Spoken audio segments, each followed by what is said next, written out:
Well, it's a new scramble for Africa, and you may not be wrong. For months now, top U.S. national security officials have been discussing the re-emergence of what they describe as a great power competition, calling out China and Russia as the two countries doing the most to counter the United States. On Wednesday, the commander of U.S. forces in Africa told U.S. lawmakers that it is important for Washington to retain its presence in Africa and ensure that the continent understands that the U.S. is a steadfast partner. Our foreign affairs correspondent, Pt.3, tells us more. We partner with African countries by incentivizing good governance to meet long-term security and development goals. Global powers, both old and new, are jostling for influence in Africa. Some analysts believe that's why the U.S. Secretary of State, Rex Tillerson, is currently on his first diplomatic trip to Africa. He has visited Ethiopia, Djibouti and Kenya and is scheduled to go on to Chad and arrive later in Nigeria. 65-year-old Tillerson is seeking to bolster security alliances, trade and investment on a continent increasingly turning to China for aid and trade. Good morning, my name is Sally. I'm from the Ghana. Over the past 2 decades, trade between Africa and China has soared, driven by China's demand for the continent's minerals. However, Chinese construction firms have made significant improvement to long-neglected infrastructure in a number of countries like Kenya, Ethiopia and Angola, among others. China wasn't known for establishing military bases in Africa or even beyond its immediate sphere of influence. But this changed with the completion of a military base in Djibouti in 2017. China has always held an open and inclusive attitude toward China-Africa cooperation. Our cooperation with Africa is not aimed at going up against any third party or aimed at excluding anyone. Meanwhile, Russia also seems to be courting Africa's friendship. The Kremlin says it will support the continent's push to have a permanent seat at the UN Security Council. Ethiopia, Equatorial Guinea and Cote d'Ivoire are the current African members of the Council, but they occupy non-permanent seats. Nigeria is also bidding for a permanent seat on the Council.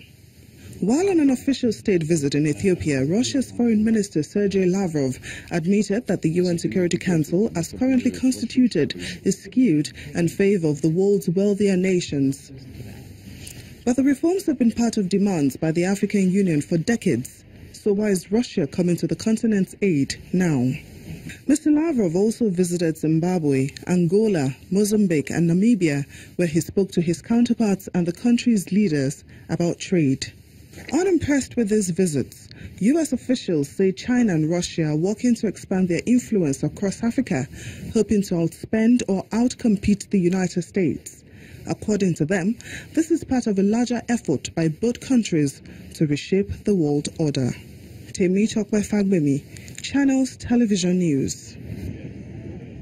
Let's get a broader perspective on this issue from a career diplomat and former Undersecretary of Nigeria's Foreign Affairs Ministry, Ambassador Akin Fayomi, who joins us live from our Abuja studios. I want to thank you so much indeed, Ambassador, for coming on the news at 10 at this time. Stay with me on this very troubling situation we're looking at. What do you make of it?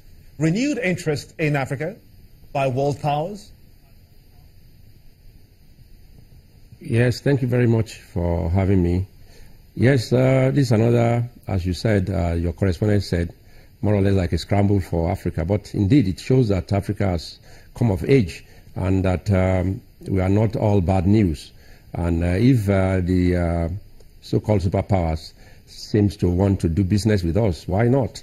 Don't forget that in international relations, you don't have permanent enemies, you don't have permanent friends. What concerns you is your national interest. And if it is in our national interest that we caught America or caught China or caught Russia, then so be it. We don't owe anybody any apologies for that. And it's high time that we are competitive. And it's really good that that is happening right now. You know, just looking at this, it does seem like Mr. Tillerson is trying to project the U.S. as Africa's true friend. How do you reconcile that with President Trump's derogatory comments on Africa and Haiti, do remember that, earlier this year, and also on his America First policy? Yes, you can see that Mr. Tillerson is actually doing some damage control on behalf of President Trump. he's had a lot of forepower regarding the African continent. In fact, if you look at the manifesto before he became president, there was barely more than 6-7 paragraphs on what he wants to do in terms of African relationship. And I'm sure Washington is now realizing that the rest of the world is leaving them behind, particularly China and Russia, where African matters are concerned. And that is why Mr. Tillerson is taking 15 months or how many months now since the administration came into being, that they are now setting their eyes on Africa. Indeed, it's a mistake right from the go for the Trump administration to have neglected Africa. And so we cannot really say China or Russia is to blame. And indeed, when Mr. Tillerson was referring to Africa or African countries not selling their sovereignty to China, I think that was really a shot in the foot. He cannot come to our continent and start dictating who we make friends with, who we deal with, who we trade with, and who we have relationships with.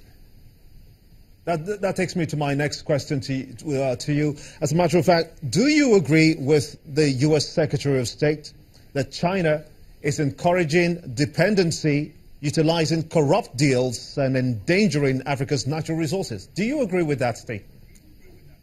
I'm not in agreement at all with that statement of Mr. Tillerson. China has been here with Africa for a long time. We have what we call the Forum on China-Africa Cooperation, FOCAC, which has been in existence for more than 18 years or more. China has been involved in so many African countries, like your correspondent said in that the clip, before this interview.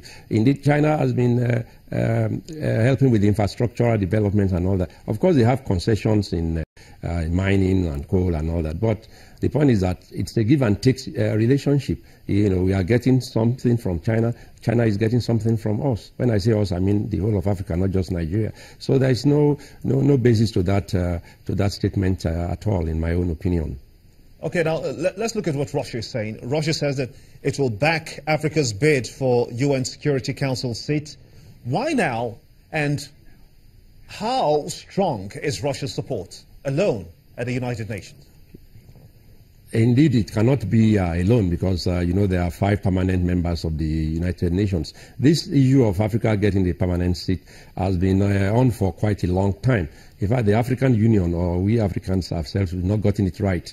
We've had it more than 10, 12 years at the Sulwini consensus, which was done in Swaziland, whereby Africa was supposed to present 2 candidates. But we have 3 in actual fact, Nigeria, Egypt, and South Africa, and we cannot even come to terms within ourselves who to present. So the problem has been there for long. This is not new. Mr. Lavrov is just mentioning it, part of his PR when he's touring Africa, shoring up relationship and all that. It's not a new thing at all. So it behoves us as Africans to sit down and say these are the 2 countries we want to put on the 2 seats which is going to be offered to us. The UN reform has been going for a long time also. I don't see it happening in the next 1 year, 5 years or more. So this is all an ongoing process, and China alone cannot help us because we need the backing of all the 5 permanent members of the UN Security Council. I'm getting feelers already that this just could be a trust issue here, and some are concerned if this is a neo-colonial agenda. Do you share the same sentiment? You are talking about Russia now or China, colonial agenda? All the world powers. No. There's nothing like that. We have gone far, way far beyond colonialism in that sense. Africa is totally strong and independent, and people are courting us because they know we have all the potentials in this 21st century and beyond. So there is nothing like colonialism. We are on equal footings. We are partners. That's why we are concentrating on development, not aid in terms of giving us handouts. We don't need that. We can survive on our own comfortably, but then the rest of the world knows that Africa is a continent to be reckoned with, and that is why they are all queuing up, so to say, to do business with us. I must sincerely thank you so much indeed for talking to us, Ambassador Akin Fayomi, for talking to us, of course, from our Abuja studios. In the meantime, the U.S. Secretary of State, Rex Tillerson, has cancelled all scheduled events in Kenya on the 2nd day of his visit due to ill health. The State Department spokesperson, Steve Goldstein, says that some events will go ahead without him, while they are also looking at the possibility of rescheduling others.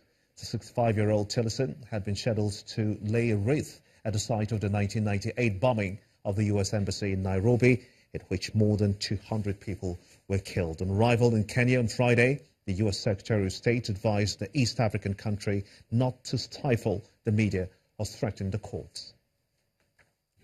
We believe that there are actions that need to be taken in Kenya and that they need to correct certain actions like shutting down TV stations and threatening the independence of the courts. I know Kenya takes these matters seriously. A free and independent media is essential to safeguarding democracy and giving all Kenyans confidence in their government. And we were very, very encouraged and pleased to see the two leaders come together today. But I think we really want to give them the credit. This was very important, I think, action on their part to show that they're ready to work on behalf of all Kenyans, regardless of party, and begin to really take this long journey that's necessary to restore the country, eliminate these divisions that are creating obstacles to Kenya's future. The incident that is being referenced here is a one-off incident. It's an incident that affected 3 of more than tens of TV stations in this country. It is a matter that involved investigation of the police. And you will know, if you operate in this environment, that we have perhaps the largest media core anywhere on this African continent. Let's quickly shift gears to business news now, shall we, with Anne Waudo.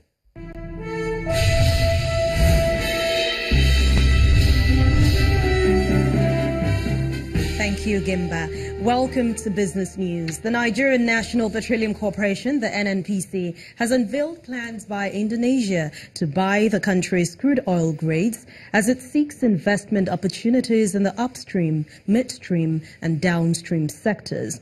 Commending the NNPC for its support in crude oil supply, the head of economic affairs at the Indonesian embassy says that they will require further assistance to meet the 1.6 million barrels per day crude demand for the population of more than 250 million people.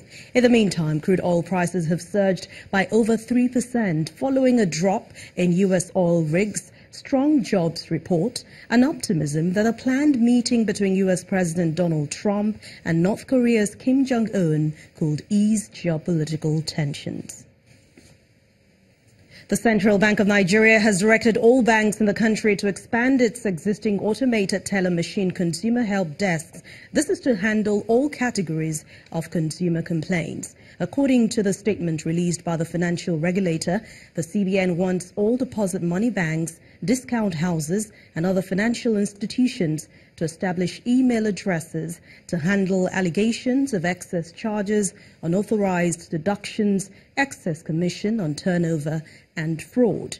The CBN further directs that any financial institution unable to resolve a customer's complaint within 14 days must forward such complaint with evidence of action taken to resolve it.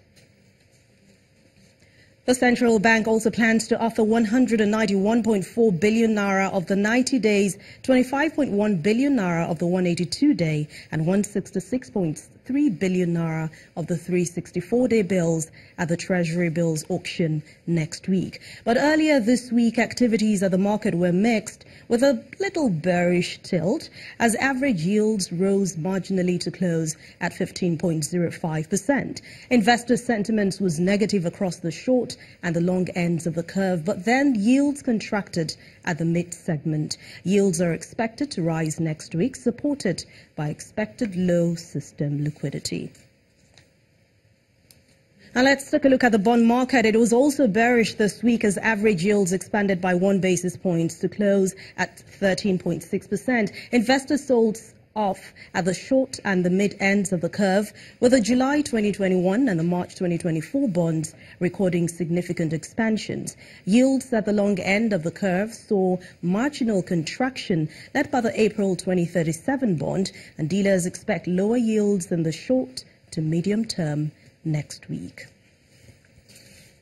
That is business news this week. Thank you so much for watching. I'm Anne Waudo. It's back to you, Gimba.